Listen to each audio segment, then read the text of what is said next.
E graças a Deus, nada acontece por acaso.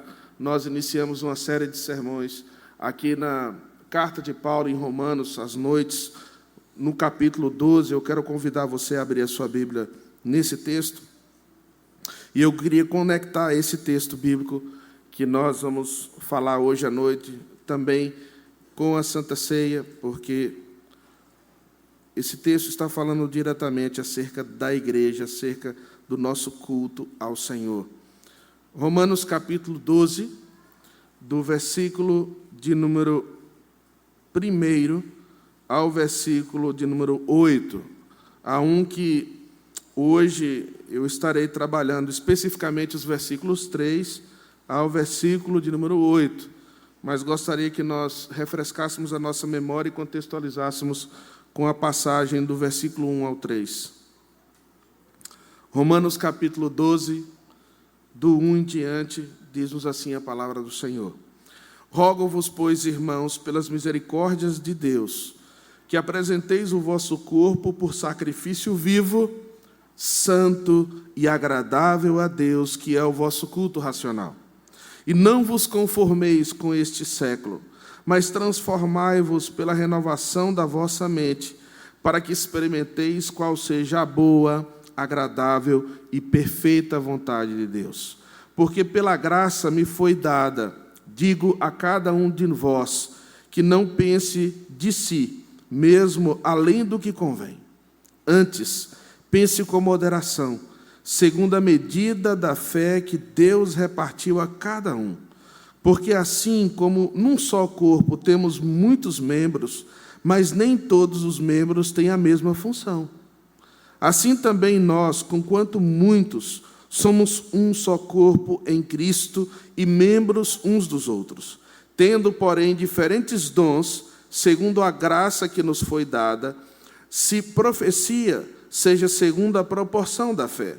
Se ministério, dediquemo-nos ao ministério. Ao que ensina, esmere-se no fazê-lo. Ao que exorta, faça-o com dedicação. O que contribui com liberalidade, o que preside com diligência, quem exerce misericórdia com alegria. Amém? Oremos. Ó Deus, mais uma vez aqui na Tua palavra, nós nos debruçamos e Te agradecemos, Senhor, por ela, porque ela é essa luz que sempre vai iluminando a Tua igreja e mostrando, Senhor, verdadeiramente qual o caminho devemos caminhar.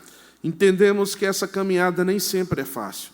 Entendemos que nessa caminhada nós nos cansamos, muitas vezes nos distraímos com coisas que não convêm e não são concernentes ao Teu reino. Entendemos que precisamos constantemente estar voltando a ela, porque ela é o que nos traz vida, ela é o que renova a nossa fé. E é por isso que confiamos no poder dela para transformar os nossos corações. E o fazemos no nome de Jesus. Amém. Irmãos, esse texto bíblico, o capítulo 12 de Romanos, nós iniciamos falando a semana passada que esse texto é um texto como uma pérola preciosa, o qual Paulo escreve quando está finalizando uma sessão que ele inicia desde o capítulo de número 1 até o capítulo de número 11, em que nesses primeiros capítulos Paulo está fazendo uma espécie de autoapresentação. E nessa autoapresentação em que o apóstolo faz, não conhecendo fisicamente aquela igreja, nunca havendo estado em Roma, Paulo certamente era conhecido por Roma, pelo fato de ter sido um missionário com muito êxito, um plantador de igrejas, mas Paulo não teve a oportunidade de conhecer a igreja de Roma. Uma igreja histórica, uma igreja importante, uma cidade extremamente estratégica. E Paulo queria fazer esse trabalho missionário de chegar até os confins da terra. O objetivo dele era de chegar até a Espanha. Mas para chegar até a Espanha ele precisava de apoio, porque a obra de Deus nunca se faz só. A obra de Deus, nós somos chamados para pregar o Evangelho, e é importante não somente aqueles que vão até outros lugares onde o Evangelho ainda não foi chegado, mas também tenhamos o apoio em oração, em recursos financeiros, em toda a logística e a necessidade de estarmos constantemente envolvidos na obra missionária. Então Paulo escreve àquela igreja, mesmo sabendo que havia algumas pessoas que tinham desconfiança dele. Alguns o viam como uma espécie de traidor, porque Paulo era descendente de judeu, foi um judeu puro sangue, né? Hebreu de hebreus, fariseu de fariseu, da tribo de Benjamim. Então, alguns judeus olhavam Paulo com uma certa desconfiança, pensando assim: esse rapaz é um traidor. Ele abandonou as suas origens. Outros olhavam para Paulo com uma certa desconfiança também, mas olhando para Paulo assim: será que ele não é um judeu infiltrado? Os gentios olhavam e tinham medo, porque Paulo, antes da sua conversão, era um perseguidor dos cristãos. Estevão foi apedrejado aos pés de Paulo. Então, os gentios olhavam com um certo receio e medo de Paulo. Então, haviam esses dois grupos na igreja de Roma, e Paulo escreve com esse objetivo. Um objetivo para mostrar o Deus que nós servimos. Quem é o nosso Deus? Qual é o tamanho do nosso Deus? Quem é Deus para você? Paulo faz essa definição. Ele faz uma exposição do Evangelho. Porque o Evangelho fala exatamente quem é Deus e o seu plano para a humanidade. Então, Paulo começa o capítulo 1 dizendo: eu não me envergonho do Evangelho, por quê? Porque é o poder de Deus. Então, Paulo fala da importância desse relacionamento que nós temos vertical.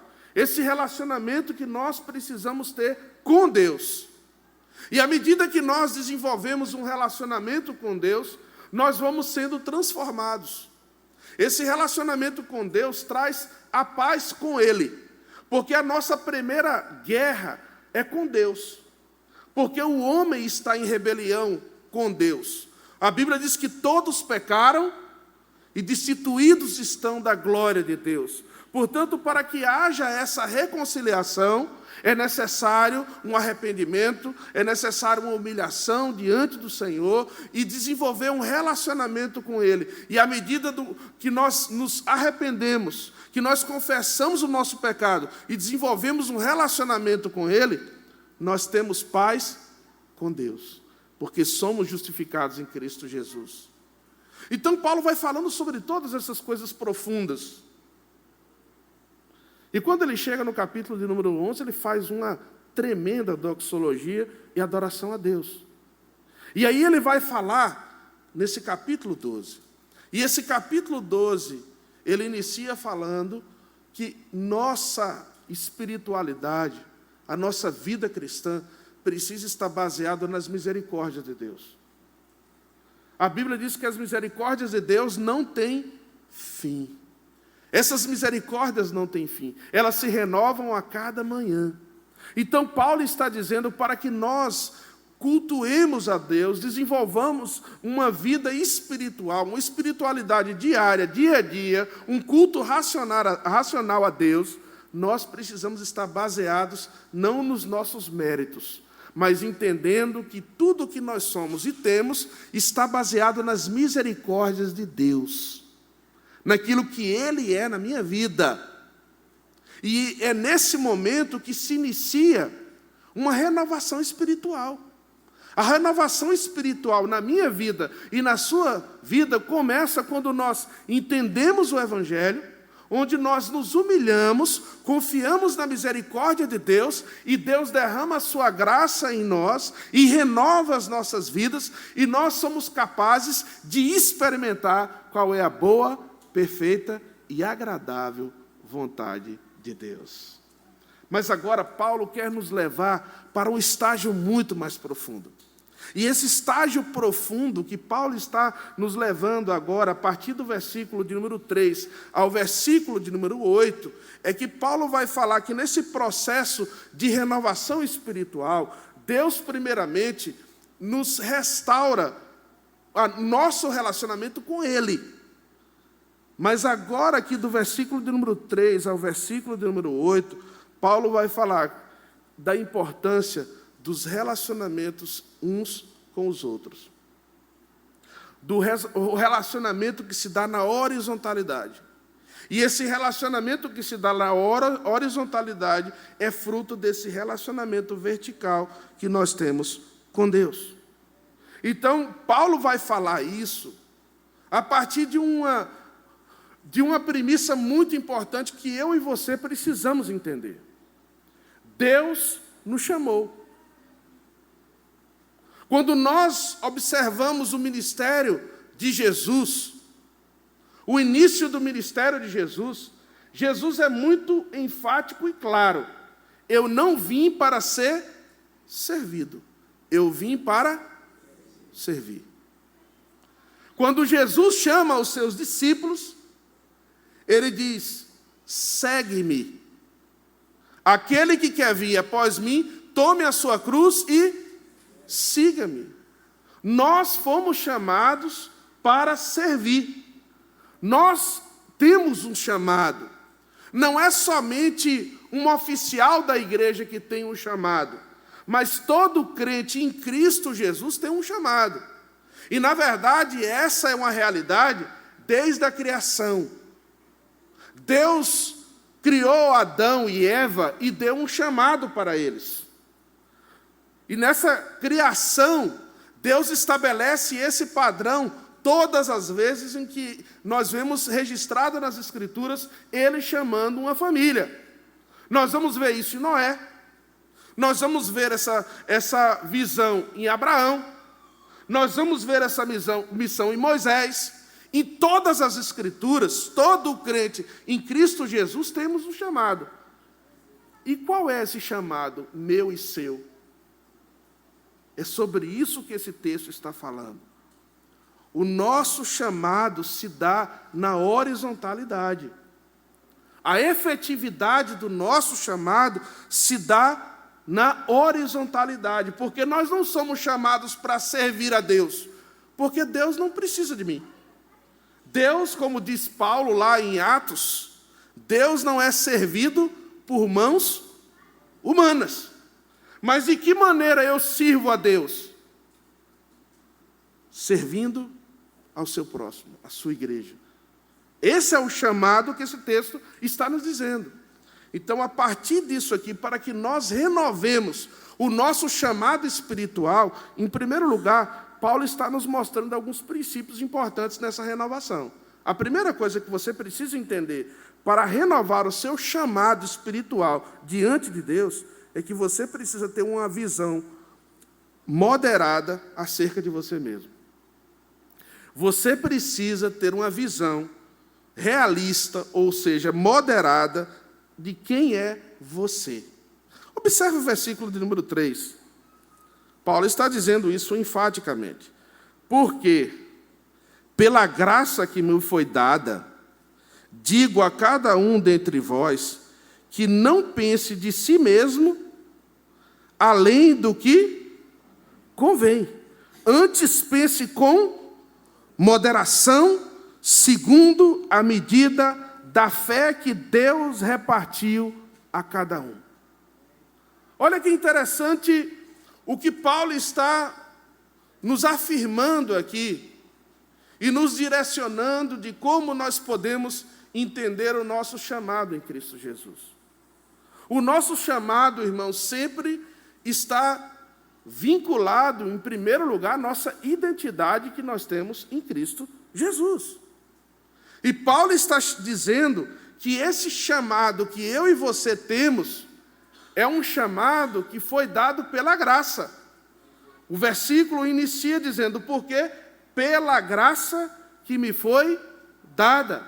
Ou seja, Paulo está usando a autoridade que a Deus lhe foi dada, e ele está dizendo, toda essa autoridade, o que eu estou afirmando a vocês, não é pela autoridade, ou pela capacidade, ou pelos méritos, ou pelos títulos, ou pela influência, ou a inteligência, ou o conhecimento, ou o currículo que há em mim. O que eu estou afirmando a vocês é baseado nessa graça de Deus. E essa graça de Deus é o dom que Ele dispensou sem que eu merecesse. Porque em muitos momentos Paulo dá testemunho do seu ministério e ele diz que ele é o maior dos pecadores. Em todos os momentos do seu ministério, Paulo vai dizer que ele considerou todas as coisas como perda para ganhar a Cristo. Ele tirou todas as coisas que estavam no altar do seu coração, para que Cristo estivesse no centro e no lugar mais alto, e estivesse conduzindo o seu coração. Então Paulo está dizendo, porque pela graça que me foi dada. Paulo está dizendo, a autoridade que eu estou escrevendo para essa igreja, não é uma autoridade que está em mim. Não sou eu que estou dizendo isso. Eu estou falando isso com o temor do Senhor e atrás da cruz de Cristo. Então a primeira coisa que Paulo está fazendo aqui, para ensinar aquela igreja acerca da moderação que nós precisamos ter, acerca de quem nós somos, ele está dando o exemplo. Porque Paulo tinha todas as condições de se orgulhar. Paulo tinha todas as credenciais que um teólogo poderia ter. Paulo tinha todas as credenciais que um filósofo poderia ter. Paulo tinha todas as credenciais que um cidadão romano poderia ter. Ou seja, Paulo tem todas essas credenciais, mas ele não usa nenhuma dessas ferramentas. Ele não usa nenhuma dessas credibilidades que ele tem para se dirigir à igreja. Porque isso não define quem ele é. E esse é o problema de muitas pessoas. Esse é o problema de muitas pessoas. Porque muitas vezes o que define uma pessoa de forma enganosa é a posição a qual ela está ocupando. Muitas pessoas se sentem confiantes, muitas vezes pela posição que elas ocupam, ou muitas vezes pelos recursos que elas têm, ou muitas vezes pela influência ou os contatos que essas pessoas têm. Mas o Evangelho, irmãos, nos leva a uma outra esfera da vida. Porque nada do que nós temos define aquilo que nós somos em Jesus. Nada do que nós temos pode acrescentar algo para o plano que Deus estabeleceu nas nossas vidas. E é isso que Paulo está dizendo nessa passagem bíblica. E nessa avaliação que nós vemos desse texto, esse conselho que Paulo está nos dando é um conselho que, na verdade, é um princípio que o próprio Jesus nos ensinou no Sermão do Monte. Bem-aventurado os humildes. Paulo está dizendo aqui um princípio, bem-aventurados os humildes do espírito, porque todo orgulho e toda soberba precede o quê? A queda, a ruína. É isso que ele está dizendo nesse texto. Paulo está dizendo que todo o princípio de restauração, todo o princípio de espiritualidade, de nós renovarmos o nosso chamado diante de Deus, é quando nós entendemos que estamos aqui não pelos nossos méritos. É quando nós nos escondemos atrás da cruz de Cristo. E quando nós chegamos e entramos a esse santuário, a esse lugar consagrado ao Senhor, e vamos cultuar a Ele, e entendemos que o privilégio que Deus nos dá nessa noite, de participar da sua mesa, de congregar como igreja, isso não tem nenhum mérito em você, mas é pura graça dele nas nossas vidas. E quando nós nos humilhamos, quando nós, usar uma expressão mais correta, quando a gente baixa a bola, quando a gente entende quem nós somos e o chamado que Deus nos deu, porque Deus não nos chamou porque nós somos capazes. Deus não nos chamou porque nós somos melhores que os demais. Deus não nos chamou porque eu tenho mais méritos que os demais. Deus me chamou pela sua graça. Somente por isso. E quando nós olhamos para esse princípio, nós entendemos e começamos a avaliar a vida com humildade. E aqui é importante você observar que apesar do texto estar sendo enviado, Paulo está escrevendo essa carta para uma igreja, mas aqui no texto, Paulo está nos chamando para uma avaliação pessoal. O texto está sendo claro. Cada um dentre vós, que não pense de si mesmo além do que convém. Apesar de Paulo estar falando para toda a congregação, apesar de Paulo estar falando da perspectiva da horizontalidade da fé, Paulo está dizendo da minha responsabilidade pessoal diante de Deus. Que você precisa fazer essa avaliação no seu coração. Antes de você apontar o dedo para outras pessoas e falar, essa mensagem aqui, fulano tinha que escutar. Quando você está escutando essa mensagem, talvez está vindo alguém na sua memória, alguém na sua cabeça, que você olha para aquela pessoa e vê aquela pessoa com um orgulho espiritual, com uma soberba, como se ela fosse mais espiritual que você, como se ela te olhasse de cima para baixo, como se você lembrasse daquela pessoa que acha que é muito mais crente que você, que tem muito mais mérito que você, ou que talvez se sente dona da igreja, ou que talvez você olhe para aquela pessoa e aquela pessoa, como olha assim, passa aquele rabo de oi para você, mostrando, olha, se comporte porque eu estou aqui lhe olhando. Esqueça dessa pessoa, porque ela vai ter que prestar conta diante de Deus. Olhe para você. Olhe para o seu coração. Porque Deus honra um coração humilde e quebrantado. Foi isso que o homem segundo o coração de Deus, que estava lá, atrás das ovelhas, cheirando a ovelha, e que veio de uma situação muito humilde e simples, ele não sentou na mesa.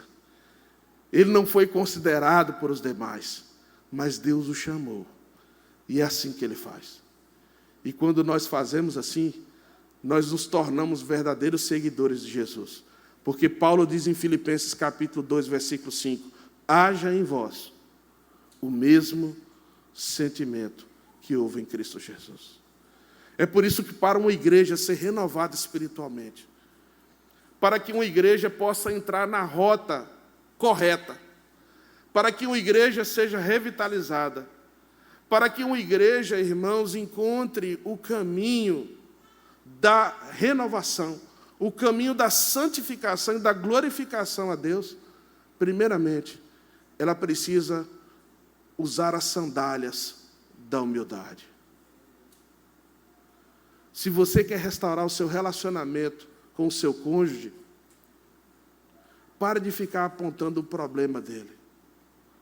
Olhe para o seu problema. Se você quer ver a sua igreja sendo abençoada, a sua igreja crescendo, as pessoas que estão ao seu redor crescendo espiritualmente, pare de ficar apontando os defeitos das outras pessoas e colocando a culpa nas outras pessoas, mas faça uma avaliação de quem você é e da sua vida espiritual e do seu chamado diante de Deus. Se você quer ser bênção na vida da outra pessoa, pare de ficar apontando os defeitos dela, mas olhe para o seu coração e fala, como está o meu coração?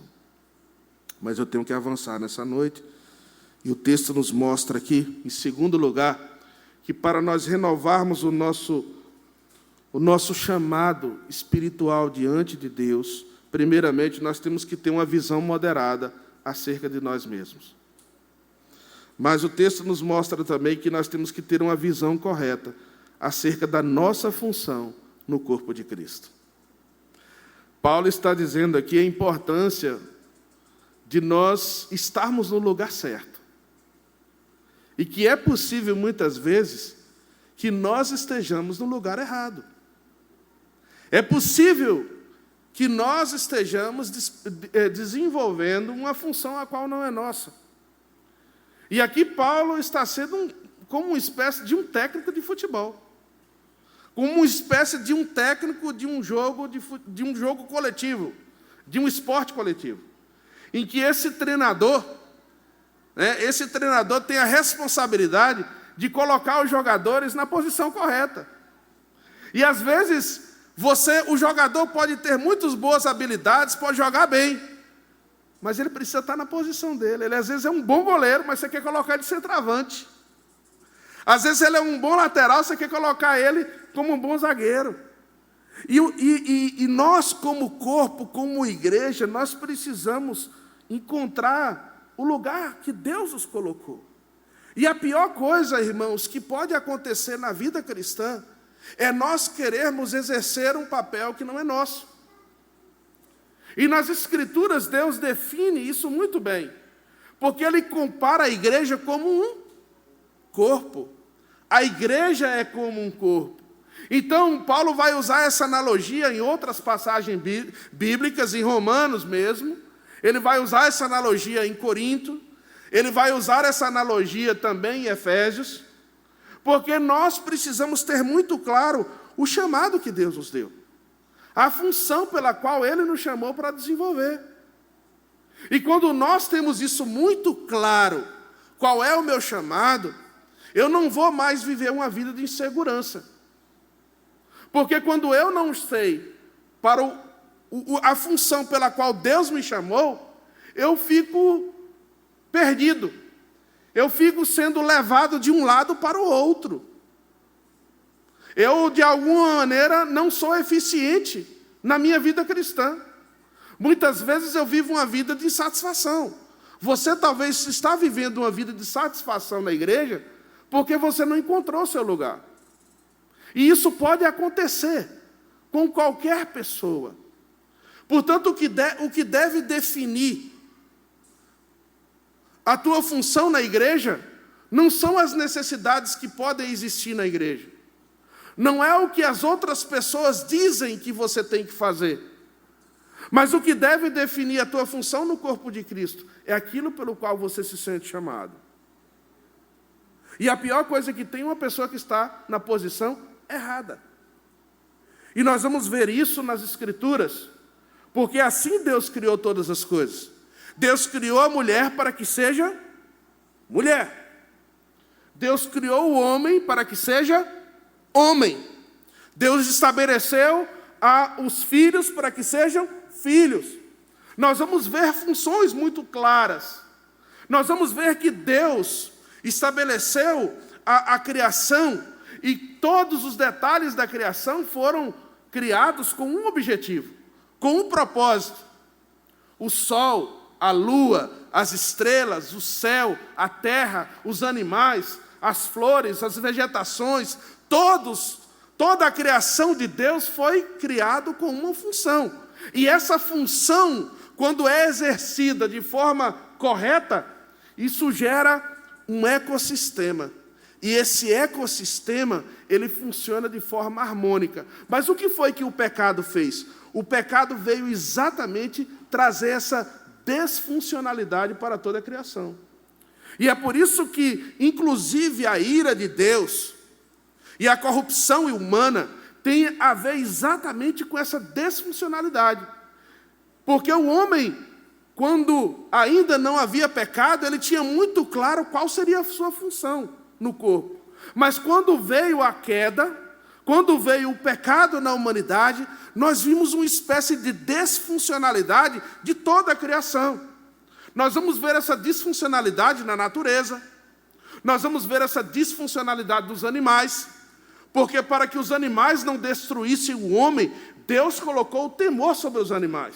Para que o homem não se autodestruísse, Deus colocou um freio na humanidade, na idade, porque a ambição do homem e o processo de autodestruição era tão forte que o mundo ia se destruir. E o que faz com que a criação não seja destruída é exatamente a graça comum de Deus que freia o pecado da humanidade e não deixa que nós nos destruamos. Mas é claro que nós estamos em um processo de decadência da humanidade. Porque nós vivemos nos dias em que as pessoas estão perdendo o seu propósito. As pessoas estão perdendo o seu sentido de vida. Ela não sabe o que fazer. Ela não sabe a razão, a função, o propósito pelo qual ela foi criada. Então ela vive baseada nas circunstâncias. Ela vive baseado muitas vezes nos influencers que estão ao lado dela. Ela não tem uma identidade, uma função clara na sua vida. Mas o que é que o Evangelho faz? O Evangelho nos restaura. E o Evangelho, irmãos, nos mostra que não existe ninguém que não tenha uma função no corpo de Cristo. E quando a igreja não está bem espiritualmente, nós vamos ver essa desfuncionalidade na igreja. E como é que se dá essa desfuncionalidade na igreja? Poucos fazem muito e muitos não fazem nada. Quando há essa enfermidade espiritual na igreja, mostra que existe um desequilíbrio no corpo de Cristo. Pense aqui, um corpo com a cabeça desse tamanho e o corpo desse tamanhozinho assim. Você já viu uma vida que nasce com uma deformação? A igreja é um corpo. E muitas vezes a igreja está enferma. E está enferma por quê? Porque os membros desse corpo estão perdendo a sua função. Você já ficou sentado muitas vezes no lugar, parado, você ficou sentado ali, de repente começa a acontecer o quê? A perna começa a adormecer. Quando você fica você dorme com o braço assim, às vezes eu durmo deitado no meu braço, eu acordo, meu braço está doendo. Porque às vezes nós sobrecarregamos certas partes do corpo. E ninguém é perfeito. Se você sobrecarrega demais uma pessoa, daqui a pouco essa pessoa vai errar em alguma coisa. E quando essa pessoa errar, você vai ser o primeiro a apontar. Mas por que ela vai errar? Porque ela está estressada. Ela está fazendo muitas coisas ao mesmo tempo. Ela tem muitas responsabilidades e no final das contas ela não faz nada bem. Ela vai empurrando com a barriga e ela vai improvisando e vai fazendo as coisas de qualquer maneira. Quantas pessoas não estão fora da igreja hoje, porque a própria igreja matou esses crentes que estão fora da igreja, porque eles trabalharam como um burro. Eles trabalharam e fizeram a ingratidão da igreja, e muitas vezes nós exploramos as pessoas, porque estamos enfermos espiritualmente. Porque não temos uma igreja balanceada.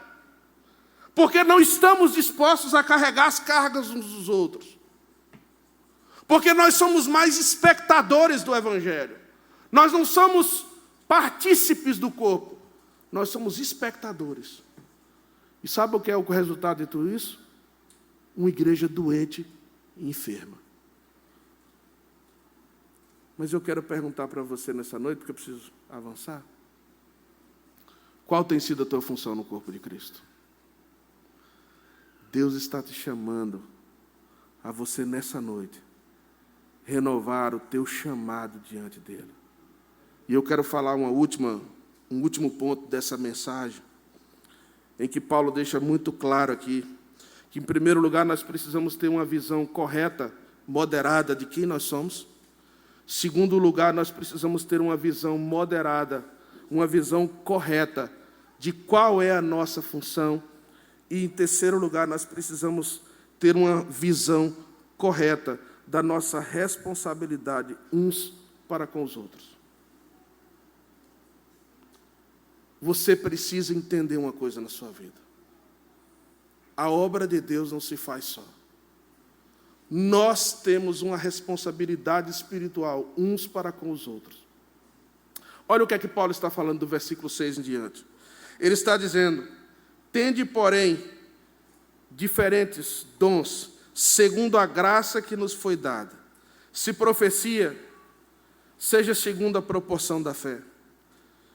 Se ministério, dediquemo-nos ao ministério. Ou que ensina, esmere-se no fazê-lo. Ou que exorta, faça-o com dedicação. O que contribui com liberalidade. O que preside com diligência. quem exerce misericórdia com alegria. Olha o que é que Paulo está destacando nesse texto.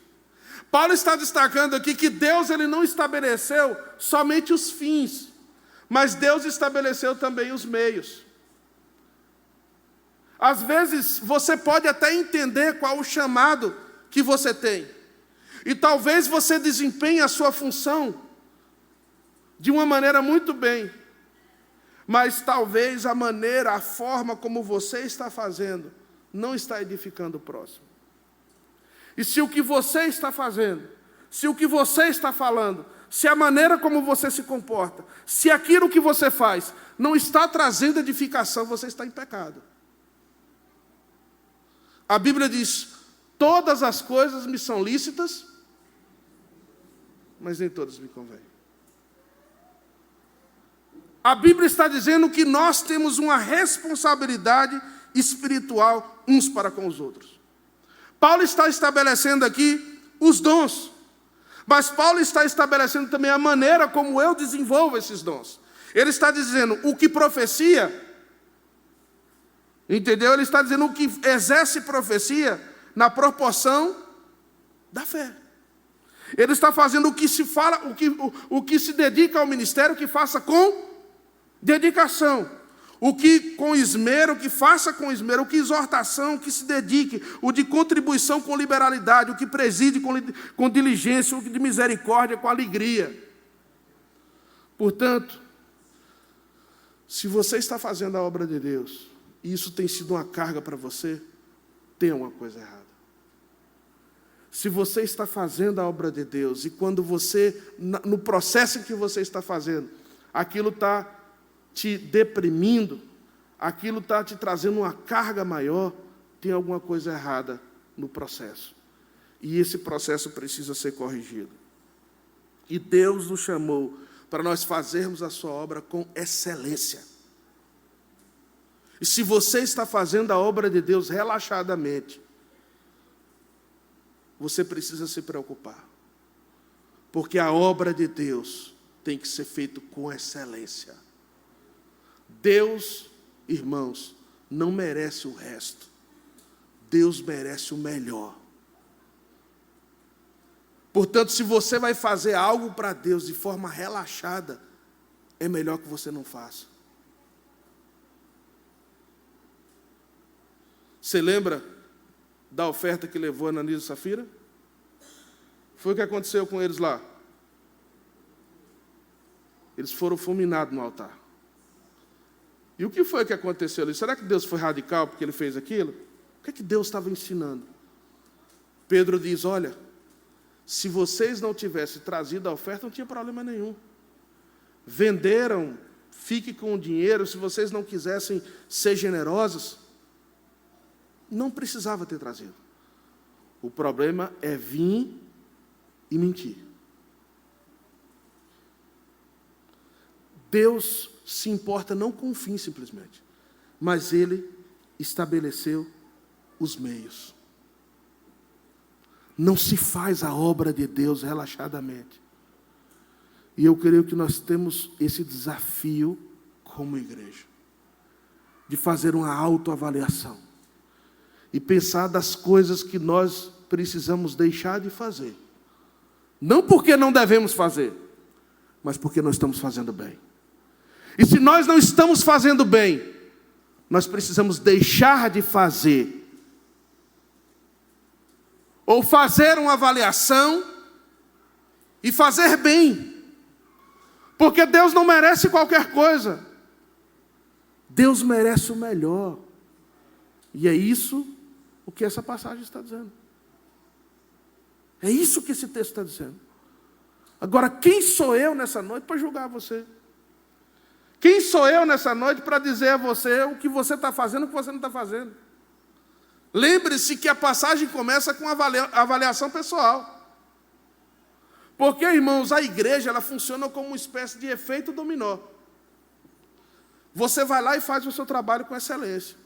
Outro vai lá e faz o seu trabalho com excelência. Aí vem um irmão que está responsável e tem que fazer na sequência, ele simplesmente não faz. O que é que acontece? Todo o outro está comprometido. Porque a igreja é um corpo. E isso causa um desequilíbrio e uma grande crise, muitas vezes, dentro da igreja. É uma crise sistêmica. E nós entramos em um processo de autossabotagem. O corpo entra num processo de autossabotagem, de autoflagelo.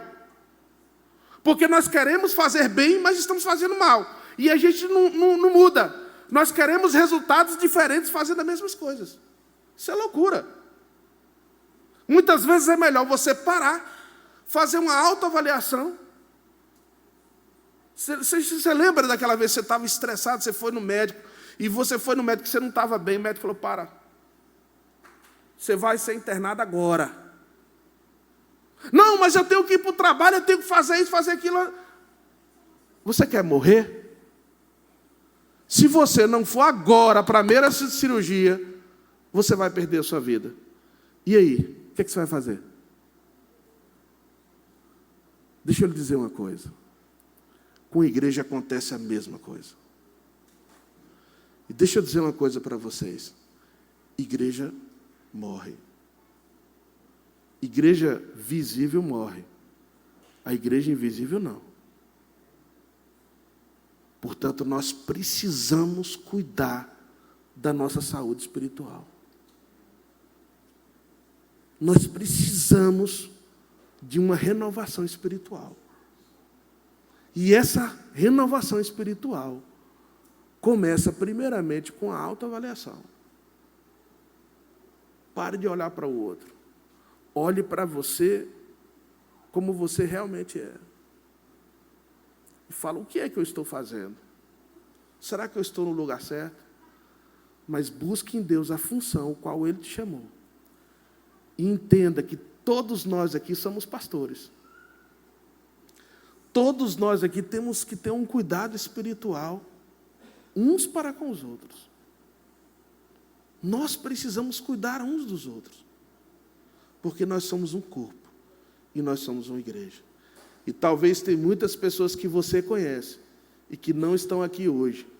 E você nunca teve a atitude de falar, eu vou ligar para tal pessoa e vou fazer uma oração por ela. Eu vou para ligar para tal pessoa e saber como ela está, em que eu posso servir e ajudá-la espiritualmente. A minha oração, irmãos, é para que Deus faça uma renovação na sua igreja. E essa renovação vem em nós renovarmos o nosso chamado para com Deus. E eu quero terminar com uma pergunta. Qual é o chamado de Deus para a tua vida? Que o Senhor fale ao teu coração. Se você não sabe, busque alguém que possa te ajudar. Nós estamos aqui para ajudar uns aos outros. Amém.